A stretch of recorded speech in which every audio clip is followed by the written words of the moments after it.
नमस्कार, मी पंजाब डक हवामान अभ्यासक मुक्काम पोस्ट गुगळी धामणगाव तालुका शिल्लू जिल्हा पर्यंत. तिने आजच्या दिवसात काढून घ्या, कारण की राज्यामध्ये 26 तारखेपर्यंत जोराचा पाऊस पडणार आहे, म्हणून हा अंदाज लक्ष द्या. त्याच्यानंतर 27 ऑगस्ट 28 आणि 29 3 दिवस थोडं हवामान कोरडं राहणार आहे, पण पुन्हा पोळ्याच्या वेळेस पुन्हा एकदा पाऊस येणार आहे, म्हणून हा अंदाज लक्ष द्यायचा.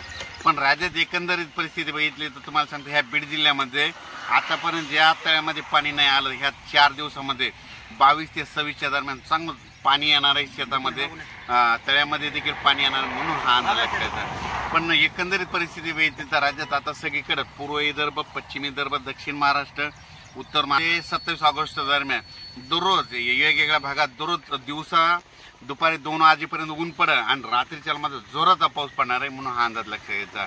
आणि ज्या तळ्यामध्ये आणखीन पाणी साठा नाही त्या तळ्यात देखील ह्या 4-5 दिवसात पाणी येणार आहे, म्हणून हा अंदाज देखील लक्षात घ्यायचा.